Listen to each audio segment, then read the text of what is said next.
이기재 양천구청장이 민선 8기 출범 1주년을 앞두고 LG엘로비전과 대담을 가졌습니다. 이 구청장은 재산세 감면 등 공항 소음 피해 지역 주민들을 위한 지원을 확대하고 재건축 사업 등에서 성과를 이뤘다며 구청 운영에 자신감을 드러냈습니다.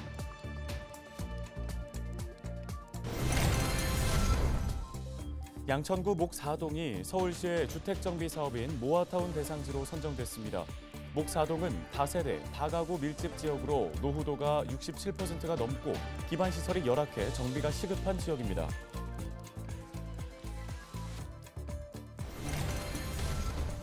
더불어민주당 강병원 의원이 기자회견을 열고 은평구를 포함한 수도권 서북부 지역의 수건인 신분당선 서북부 연장 대선 공약 이행을 촉구하고 나섰습니다.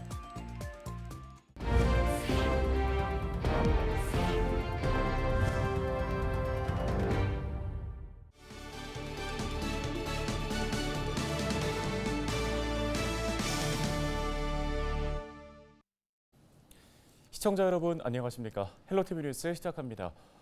민선 8기 양천구가 출범한 지 어느덧 1년이 됐습니다. LG헬로비전에서는 이기재 양천구청장에게 직접 그동안의 성과와 앞으로 남아있는 과제들을 들어보는 시간을 가졌는데요. 대담 주요 내용을 정리했습니다. 심다혜 기자입니다.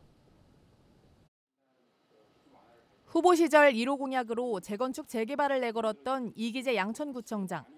취임 1년이 지난 지금 최고의 성과로 역시 목동 재건축 안전진단 통과를 꼽았습니다. 이기재 구청장은 당선 직후 재건축 추진위원회와 정책협약을 체결하고 구청장 직속의 도시발전 추진단을 만드는 등 적극적으로 재건축 사업을 지원해왔습니다. 현재 목동 아파트 14개 단지 가운데 12개 단지가 안전진단 문턱을 넘었습니다. 그래서 이제 재건축에 상당히 목말라 있었습니다.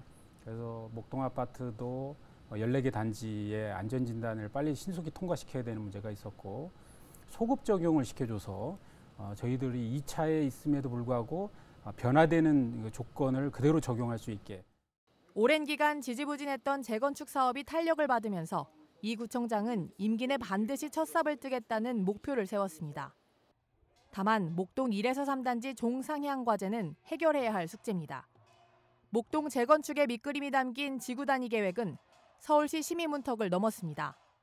하지만 반년이 지나도록 확정 고시까지 이어지진 않고 있어 속도를 내기 위한 해법이 필요한 상황입니다.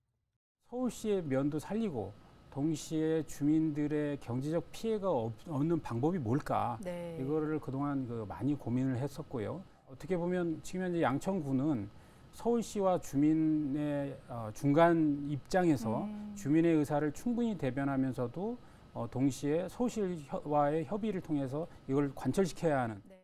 이기재 구청장은 또 하나의 성과로 항공기 소음 피해 주민을 위한 세금 감면을 꼽았습니다. 지난해 조례를 만들어 소음 피해 주민 1세대 1주택자를 대상으로 재산세를 감면한 겁니다. 소음 피해를 입은 주민들에게 재산상의 손실을 일부 보상한 직접 지원 사례가 됐습니다. 더불어 그동안 정부에 의존했던 항공기 소음 피해 대책을 구 차원에서 해결하기 위해 공항소음지원센터를 만들어 소음 대책과 피해 상담을 지원하고 있습니다. 더 이상 우리가 일방적으로 국토부나 공항공사에 우리의 요구만 하지 말고 정확하게 우리가 데이터에 기반을 해서 자료도 갖추고 논리를 세워야 하고 동시에 우리 주민들을 위해 할 수 있는 것은 우리 구에서부터 먼저 하자 이런 취지를 갖고 이제 정책을 하고 있는 겁니다. 이 밖에 교통사각지대 해소를 위한 경전철 사업과 목동 운동장과 목동 유수지 일대 통합 개발 등 굵직한 현안들이 민선 8기 양천구의 과제로 남아 있습니다. 임기 내 현안 해결을 위한 이 구청장의 행정력이 평가를 기다리고 있습니다. 이기재 양천구청장 취임 1주년 대담은 28일 밤 8시 50분 헬로 이슈 토크에서 확인할 수 있습니다. 헬로티비 뉴스 심다혜입니다. 더불어민주당 강병원 의원이 27일 국회 소통관에서 기자회견을 열고 신분당선 서북부 연장 대선 공약 이행을 촉구하고 나섰습니다. 기자회견에는 강병원 의원을 비롯해 심상정, 한준호 의원이 함께했는데요. 이들은 서울 용산에서 은평구를 거쳐 고향 삼송에 이르는 신분당선 서북부 연장은 지난 대통령 선거 당시 윤석열 후보는 물론 주요 대선 주자들의 공약이었다고 설명했습니다. 그러면서 서울과 경기 서부권은 대규모 신도시 입주, 국립한국문학관 등 다수의 문화체육시설 확충, 불광역 혁신파크 대규모 개발 등으로 향후 철도교통 수요 폭증이 예고된 상황이지만 3호선 하나에 의존하고 있는 실정이라고 말했습니다. 이날 기자회견에서 강병원 의원은 과거만 반영하는 비용 편익 분석으로 철도 사업의 추진 여부를 결정하는 건 숲은 보지 못하고 나무만 보는 것이라고 비판했습니다. 이어 잘못된 수요 예측으로 출퇴근 시민들을 고통으로 내몰고 있는 김포 골드라인의 우를 범할 순 없다며 강남북과 수도권 균형 발전이라는 큰 틀에서 신분당선 서북부 연장 사업을 결단하라고 밝혔습니다. 기획재정부는 올해 3분기 안에 비용 편익 분석과 서울시가 제출한 변경 계획 등을 바탕으로 신분당선 서북부 연장 예비 타당성 조사에 종합평가를 진행할 예정입니다. 양천구 목사동이 모아타운 대상지에 선정됐습니다. 서울시는 올해부터 모아타운 대상지 선정 방식을 수시 공모로 전환한 이후 첫 심의위원회를 열고 양천구 목사동과 관악구 성현동 등 두 곳을 최종 선정했다고 밝혔는데요. 선정된 두 곳은 각 자치구가 관리 계획을 수립한 뒤 주민 공람 등을 거쳐 소규모 주택 정비 관리 지역으로 지정된 뒤에 본격적인 사업에 들어갑니다. 양천구 목사동은 노후도가 67% 이상인 다세대, 다가구가 밀집해 있고 반지하 주택이 61%를 차지하는 등 주거 환경 개선이 필요한 지역으로 분류돼 왔습니다. 이 모아타운은 대규모 재개발이 어려운 10만 제곱미터 이내 노후 저층 주거 지역을 한 그룹으로 묶어 양질의 주거 주택을 공급하기 위한 관리 계획을 수립하는 지역입니다. 다음 소식입니다. 공교육과 사교육의 격차가 마치 기울어진 운동장 같다는 말이 나온 지 오래입니다. 그만큼 학생과 학부모가 학교보다는 학원이나 과외에 의존하고 있다는 방증인데요. 윤석열 대통령이 사교육 척결 의지를 밝혔지만 학부모들은 실효성이 떨어지는 정책에 답답함을 호소하고 있습니다. 서경 기자가 취재했습니다. 초등학교 6학년부터 수능까지 13살부터 입시를 목표로 수업한다는 입시 전문 학원은 주변에서 쉽게 찾아볼 수 있습니다. 사교육에 관심이 없던 학부모들도 아이가 초등학교 고학년이 될 때부터 사교육에 눈을 뜰 수밖에 없다고 말합니다. 같은 반 학생 대부분이 이미 학원에서 선행학습을 하고 있어 학교 교사들이 학습의 개념을 가르치기보다는 심화학습에 주력하는 실정이라 아이가 뒤처질 수밖에 없다는 겁니다. 선행학습을 하잖아요. 근데 우리 아이는 그 선행학습을 하고 있는 게 아니잖아요. 그러니까 아이는 약간 좌절을 느끼고 그래서 이제 보내게 됐죠. 학교에서는 거기에 대한 대안이 없어요. 학원에 종사하고 있는 비모 씨는 강사이자 학부모입니다. 정부가 수능에서 이른바 킬러 문항을 배제시켜 공교육 중심의 교육 체계를 강화하겠다는 입장을 밝혔지만 현실을 모르는 발언이라고 생각하고 있습니다.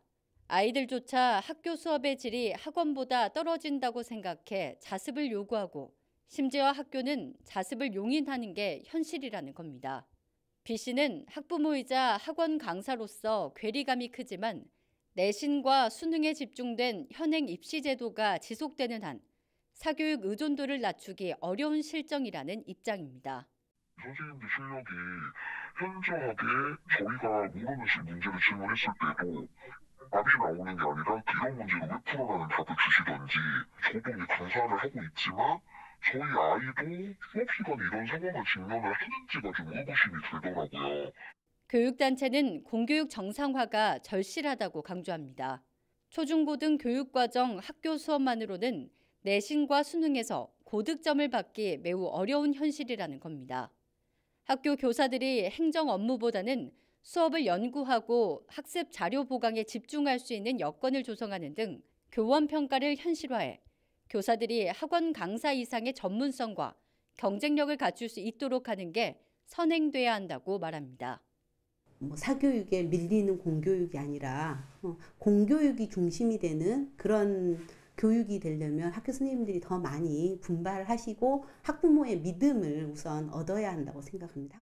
갈수록 벌어지는 공교육과 사교육의 교육 격차에 울며 겨자 먹기로 학원을 택하는 학부모들. 학교는 가르치지 않고 평가만 한다라는 볼멘 목소리가 나오는 이유입니다. 헬로티비 뉴스 서경입니다.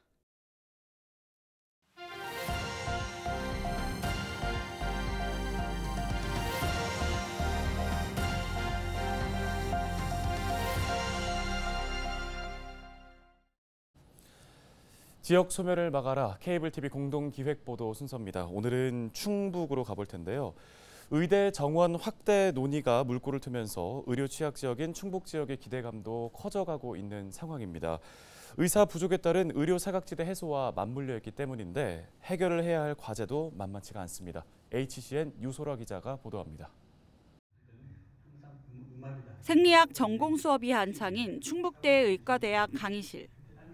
한 단어라도 놓칠세라 저마다 태블릿 PC에 필기하는 학생들의 손길이 바쁩니다. 전국 40개 의과대학 입학 정원은 한 해 3,058명.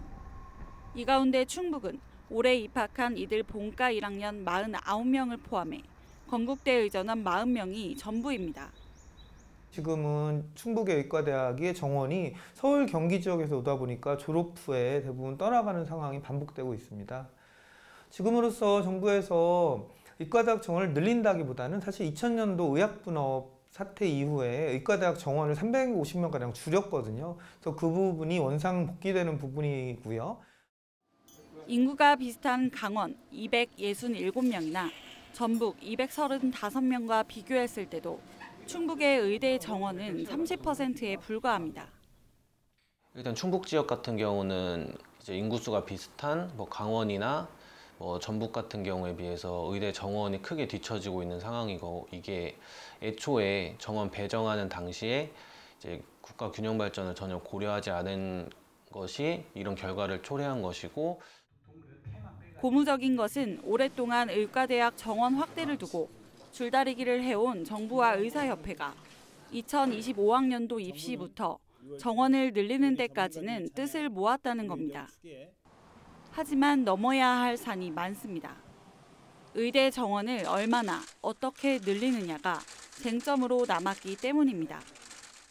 인구 10만 명당 치료 가능 사망자 수가 58.5명으로 전국 최고인 충북으로선 의대 증원은 최대 수건 과제입니다. 의료기관은 1,800곳으로 전국 13위, 의사는 2,500명으로 전국 14위에 불과합니다. 경실련이 지난 19일 발표한 전국 시도별 응급의료 격차 실태에서도 충북은 뇌졸중과 심근경색증 등 중증 응급질환 환자 대응이 어려운 전국 4번째 응급의료 취약지에 꼽혔습니다. 충북도 의과대학 입학 정원이 소규모여서 의사 수급이 원활치 않은 상황입니다. 그래서 뇌졸중 환자의 경우는 사망률도 높았고, 충북도는 충북대 의대는 49명에서 111명으로, 건국대 의전원은 40명에서 73명으로 증원 목표를 세운 상태입니다. 의료 불균형 해소와 공공의료 확충이라는 명분 아래 30년 동안 묶여있던 충북의 의대 정원 확대가 긍정적인 결과로 이어질 수 있을지 주목됩니다. HCN 뉴스 유소라입니다.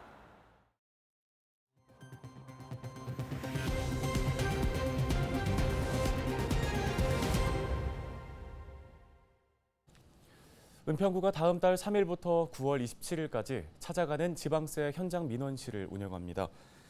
현장 민원실이 설치되는 곳은 수색 6, 7, 13구역 아파트 단지로 최근 3천여 세대의 입주가 시작됐는데요.